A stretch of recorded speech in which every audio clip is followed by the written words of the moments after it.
Joining me now from Melbourne is the Greens leader, Adam Bandt, an important protagonist when it comes to the Senate and these tax cut changes the government is looking to get through. Adam Bandt, thanks so much for your time. What's your position? Hi, Andrew. What is your position on the stage 3 tax cuts or the changes the government are looking to make?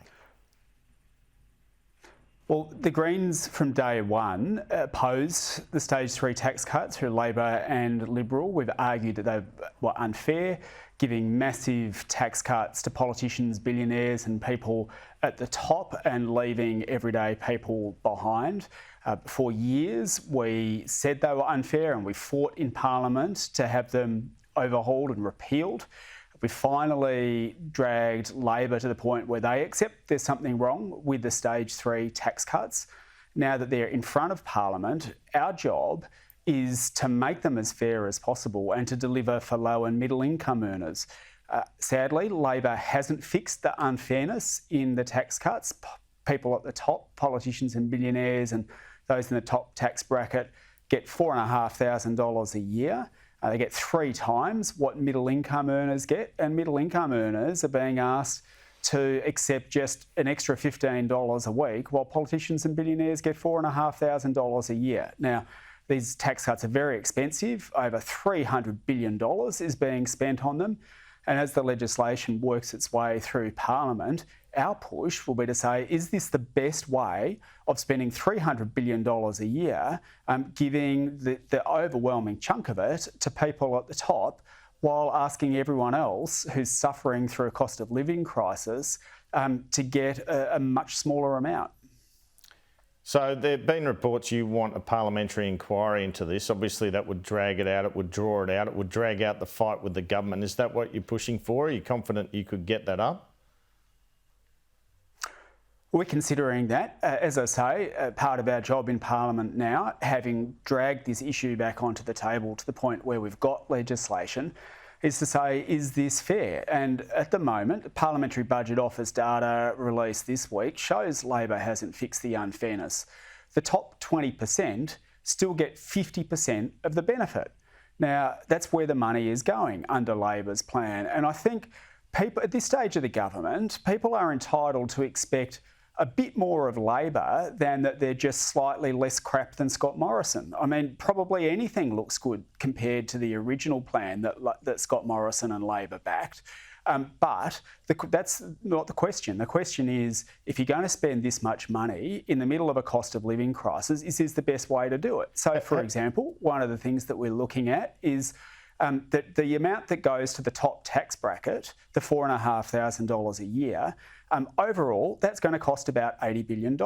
Now, $80 billion is pretty much the cost of getting dental into Medicare for everyone, so that you could front up to the dentist and use your Medicare card. Now, what's better in a cost of living crisis for middle Australia? Giving tax cuts to Clive Palmer or dental into Medicare? They're the kind of things that we'd be arguing as it progresses through Parliament.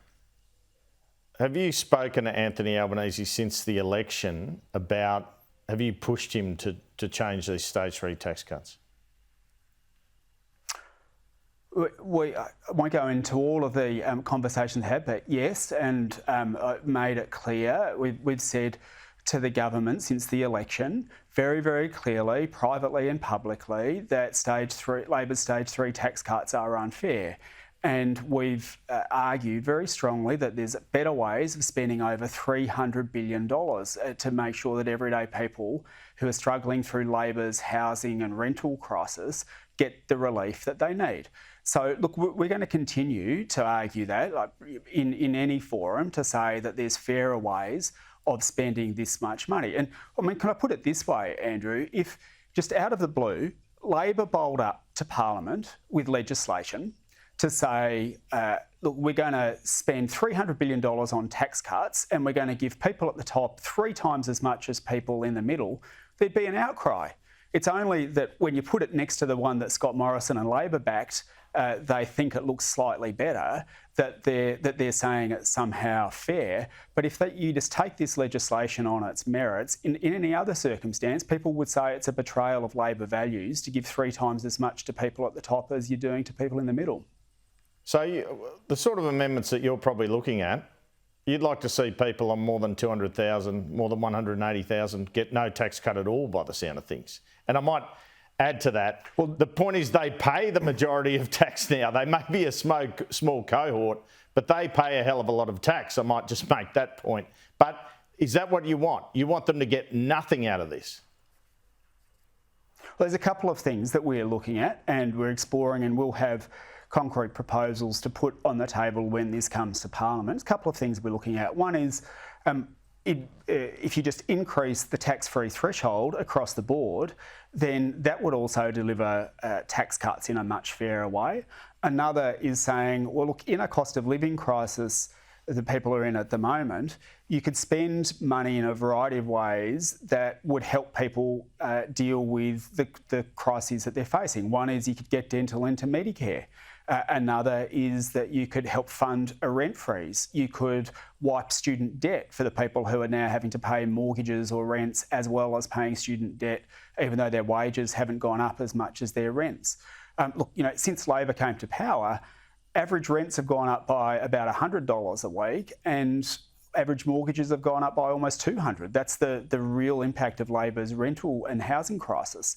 So what we're looking at is what are the ways that you could deliver real relief to people, and if so, where does that money come from? And one of our arguments is that it's now up to Labor to justify why half of the money, half of this cost, goes to the top 20%. That seems to me to be extraordinarily unfair. And as of yet, we haven't heard Labor give a good justification about that. I interviewed the PM last week and he seemed pretty confident you'd pass these, and the opposition would as well, that you'd vote for them.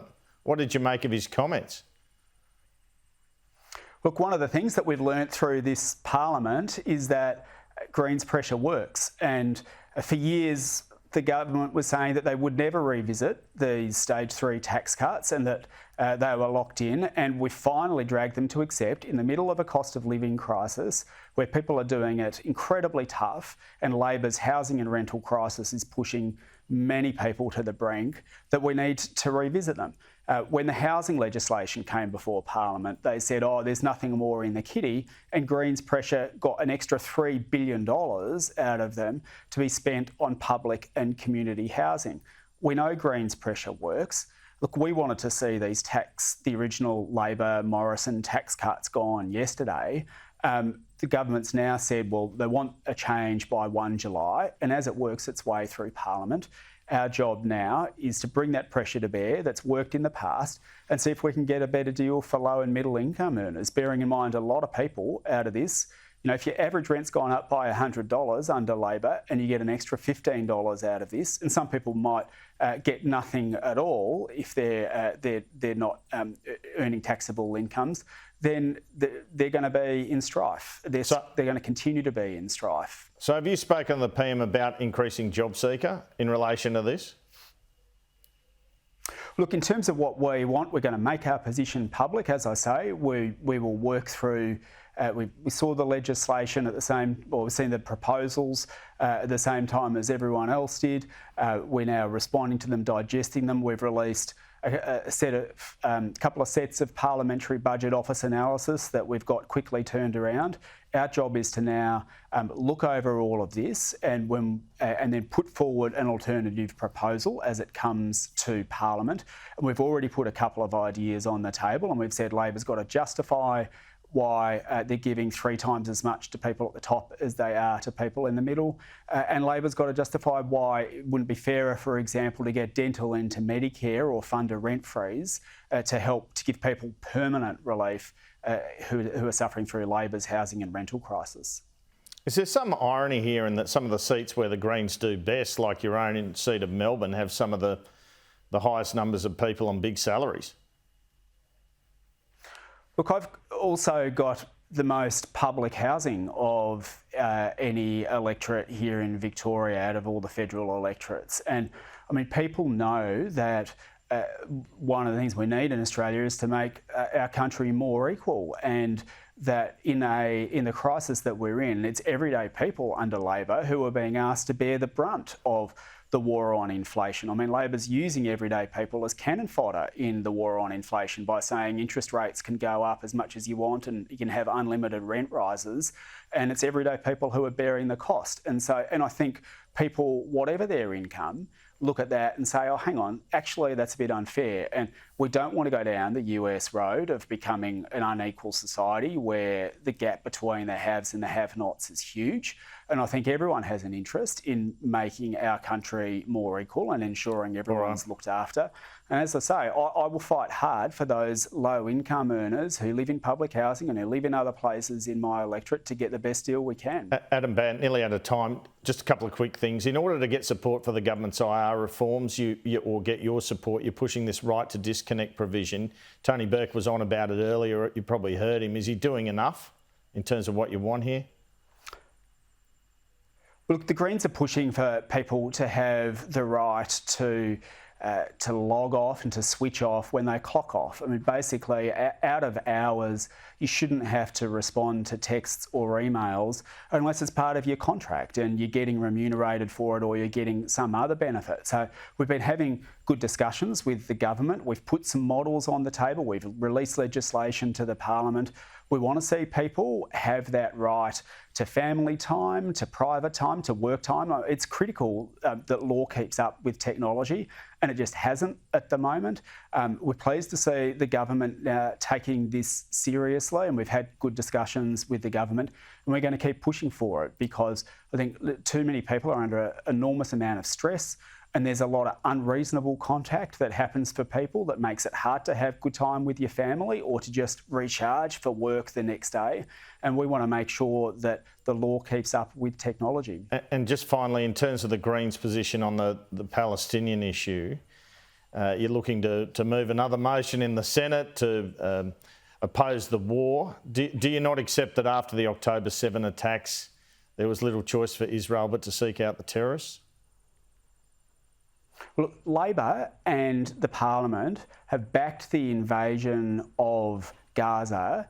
They did that last year. We opposed it and said it would lead to a humanitarian catastrophe. Tragically, that's what we're seeing unfold in front of our eyes.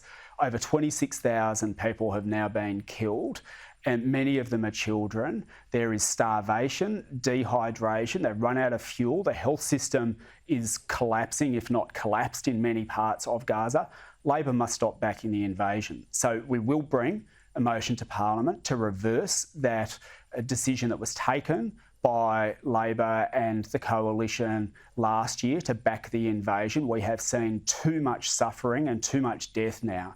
Now, of course, we call for the release of the hostages. That is something, those attacks were condemned and were condemned by everyone.